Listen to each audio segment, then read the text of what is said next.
una de las santas más importantes de los primeros séculos de la Iglesia.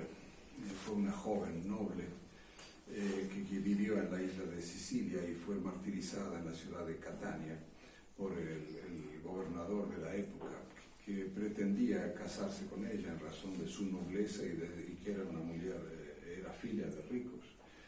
Y entonces, como la Ágata no quería saber nada porque se había consagrado de pequeña a Nuestro Señor y consagrado su virginidad, entonces el gobernador Aquilino se llamaba, la torturó, le cortó los sellos, la arrojó a una mazmorra, y en esta mazmorra, que ainda se puede visitar, se le aparece San Pedro y le restituye los sellos y le devuelve la salud, y entonces el emperador después la hace revolcar su cuerpo sobre un lugar donde había, ¿cómo se dice?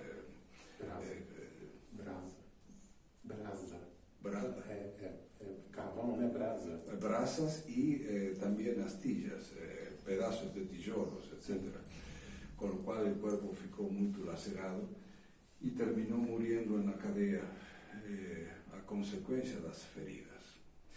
Y la Iglesia prontamente la canonizó y la puso en el canon de la misa, es de los pocos santos que se mencionan en el canon de la misa, y de ahí viene el nombre de canonizar. Y cuando venía pensando en esta historia de la Santa Ágata, que es una historia tan bonita, y tuvimos la dicha de visitar los lugares donde ella fue martirizada, etc., me lembraba, por otra parte, podemos preguntarnos por qué apareció San Pedro y la cura a Santa Ágata. Creo que San Pedro habrá aparecido en razón de que, como San Pedro es el custodio de la doctrina, en razón de que ella, Santa Ágata, guardó la doctrina, porque el emperador, el gobernador le pedía que abandone la fe y que adore a sus falsos ídolos, etc. Fue como un premio, digamos, que Santa Ágata recibe a aquel que es el custodio de la fe. El Papa tiene la función de custodiar y transmitir la fe, y Santa Ágata hizo esta cosa. Bien, hacemos un salto del año 250, que es el martirio de Santa Ágata, y pasamos al año, creo que fue el año 2000 o por ahí. Yo me lembro que estaba en Madrid y teníamos un problema de conciencia serio. ¿Por qué? Porque llegó la noticia de que beatificaban a un bandido que se llama Escrivá de Balaguer, el fundador del Opus Dei. Digo bandido porque este hombre, en fin, fue un ecumenista, fue un laicista, en fin, tiene un famoso sermón que se llama "Hay que amar apasionadamente el mundo", cuando Dios, nuestro Señor, nos dice, ojo, si el mundo os odia es porque antes me odió a mí. O sea, hay una rivalidad total y absoluta entre el mundo y Dios. Y viene este señor a decirme que hay que amar apasionadamente el mundo. En fin, San Juan dice en otra parte, en una carta, hijitos míos, no améis el mundo, porque el que ama el mundo es odiado de Dios. Bien, y este señor, Escrivá de Balaguer, es beatificado. Y lembro que en la congregación, en la Fraternidad San Pío X, donde estábamos, se discutía, no hay que afligirse porque la beatificación no implica la infalibilidad papal. Entonces, no hay problema, en fin, que el Papa beatifique a Escrivá de Balaguer. Bien, uno dijo, nos pensamos, bueno, está bien, la infalibilidad, aparentemente algunos teólogos dicen que no, la beatificación no se pone en juego la infalibilidad, se pone en juego la canonización. Entonces podríamos estar tranquilos. Muy bien, pasamos unos años y llega la noticia que canonizan a Escrivá de Balaguer. Claro, yo me lembro que fue como si fuese hoy. Estaba celebrando la misa y yo decía, acá está pasando algo curioso. ¿Cómo es que la iglesia, pasaron ya 20 séculos y estamos en duda cuándo se canoniza y cuándo no se canoniza? Cuándo el Papa es infalible y cuándo no es infalible. Aquí hay una cosa exquisita. Ontem decíamos que no, que con la beatificación no se imponía la infalibilidad. Y ahora pasaron unos años y ahora resulta que la canonización tampoco. ¿Cuándo se pone el Papa es infalible? Sí o sí. Claro, yo me lembro que pensé, si el Papa canoniza este bribón, hay que pensar de que los sedevacantistas tienen razón. Y quedamos con esta cosa, mascullando esta cosa. Y el domingo pasado hemos hablado un poco de esto, pero en definitiva, releyendo el Concilio Vaticano I, dice claramente que el Papa es infalible, no solamente cuando fala ex cátedra, por ejemplo, cuando declara un dogma de fe. La última vez fue el caso de cuando Pío XII declaró dogma la asunción de la Santísima Virgen, cuerpo y alma ser.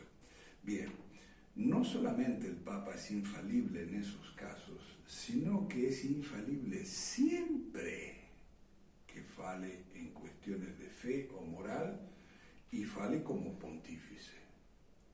Si el Papa, por ejemplo, dijese, me gustan los pasteles de queso, es una cuestión aparte, una cuestión, o me gusta tal partido de fútbol o tal equipo, es una cuestión aparte. Pero cuando fala de fe, moral, disciplina, etc., es infalible.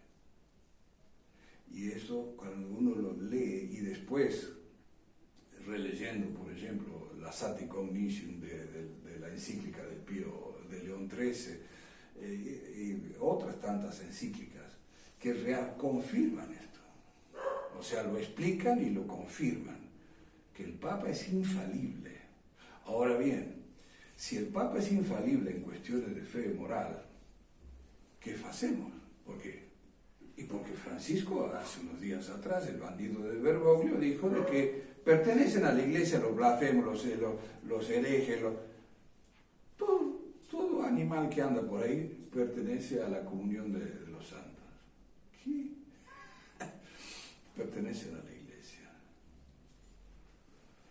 Claro, si yo aplico el Concilio Vaticano I a las barbaridades que dice Bergoglio,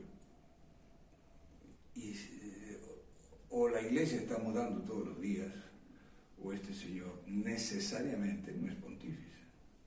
Porque se opone a la doctrina de siempre.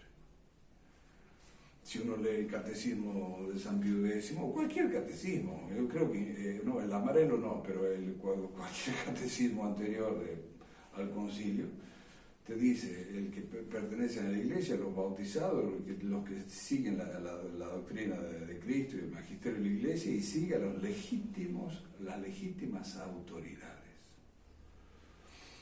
Entonces, ¿y cómo puedo yo discernir si hay una legítima autoridad? Simplemente en que siguen la doctrina católica de siempre. Ahí está la continuidad. Ese es el hilo de conducción. Si yo tengo un párroco, un obispo, un pontífice que rompe esa línea de conducción, yo lo lamento por él, afuera. Lo lamento por él, afuera. Yo no puedo sujetar mi fe a las tonterías de un señor X, sea el cargo que tenga, porque es por la fe que vamos a ser salvos. Y fíjense cosa interesante. Dios mandó a su Hijo Jesucristo al mundo, ¿para qué? Para darnos su doctrina. Y para que por su doctrina podamos ser salvos. Pero claro, desde que Cristo vino, etcétera, y predicó, etcétera, hasta el fin de los tiempos, va a pasar un tiempo largo en donde esa doctrina puede sufrir modificaciones, etcétera, etcétera. Entonces, ¿para qué? ¿Qué hace? Jesucristo le dice a Pedro, tú eres Pedro, sobre esta piedra edificaré mi iglesia, y más adelante le dice, tú he rezado para que tu fe no desfallezca. Entonces, el dogma de la infalibilidad tiene por fin el guardar la verdad católica durante el tiempo. Si hay algo que interrumpe eso, o a una persona interrumpe eso, esa persona inmediatamente queda fuera de la iglesia. Lo que dice San Pablo en la carta a los Gálatas, capítulo 1, si yo o un ángel buceo prego otra cosa distinta a lo que hemos pregado, sea anatema, sea separado, sea excomulgado. Entonces, inmediatamente, ¿por qué no seguimos al párroco de acá o al obispo de la diócesis? Precisamente porque esta gente, desde el momento que adhiere al Concilio Vaticano II, que es el núcleo de todo este lixo modernista, ya no son católicos. Entonces nosotros no podemos exponer nuestra salvación a lo que nos digan estos señores que indudablemente han perdido la fe. ¿Y por qué perdieron la fe? Y porque, entre otras cosas, son ecumenistas. No se puede ser ecumenista y católico a la vez. Absurdo. Entonces, queridos fieles, gracias a Dios tenemos santos. Y esos santos creen lo mismo que nosotros estamos creyendo.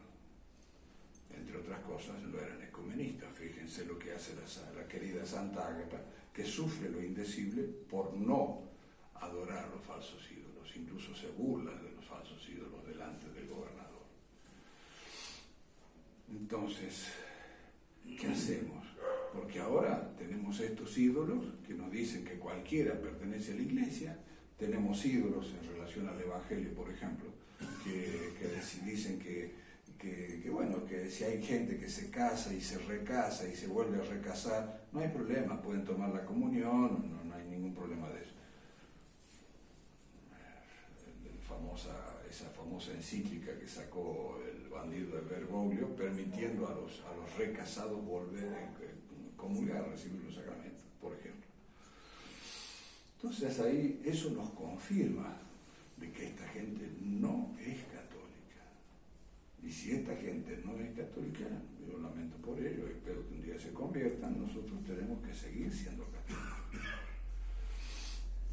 Y para poder seguir siendo católicos, lembrar siempre de que la infalibilidad papal no es solamente referida a lo que se llama el magisterio extraordinario, que es cuando se define un dogma, sino también a las cosas de fe o moral, de disciplina, de liturgia, en donde el Papa se exprime, se acabó.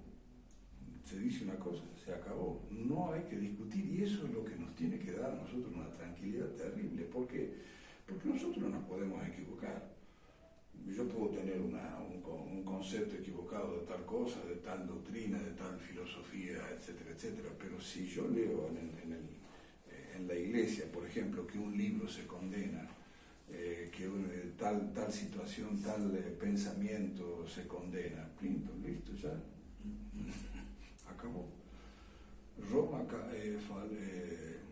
faló causa locuta esa, o sea, se acabó la discusión. Cuando Roma definió una cosa, terminó. ¿Por qué? Porque es el Espíritu Santo que nos está guiando. Pero claro, si yo digo, no, por ejemplo, el caso volvemos al ejemplo de Escrivá Balaguer, no, es que si lo beatificaron, la beatificación no implica la infalibilidad papal. Implica. Entonces, claro, yo me pongo en lugar de pontífice. O sea, yo soy el que digo cuándo entra la infalibilidad en juego y cuándo no. Eso no me compete a mí, eso no es de católico. Entonces, si el Papa, la infalibilidad papal incluye el magisterio ordinario, me podrá gustar, no me podrá gustar, pero yo tengo que adherir a eso, en tanto, si no, no soy católico. Vean ustedes, por ejemplo, estamos trabajando con un libro de apologética.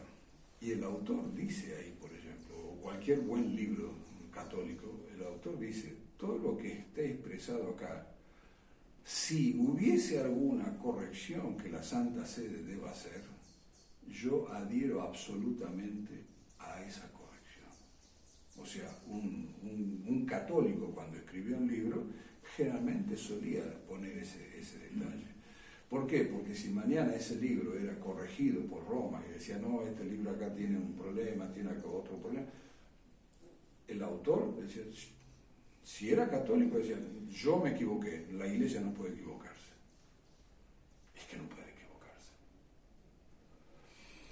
Entonces, vean cómo esos autores católicos renunciaban a cualquier, eventualmente, postura personal y cedían su postura personal a lo que el magisterio de la Iglesia enseñase. ¿Por qué? Y porque tenía el don de la infalibilidad. Y que es una cosa que debemos recordar y lembrar y gozarnos en esto.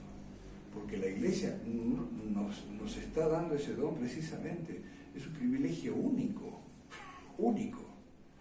El pontífice católico, en principio, puede ser cualquier cosa, cualquier pecado, pero no puede ser hereje.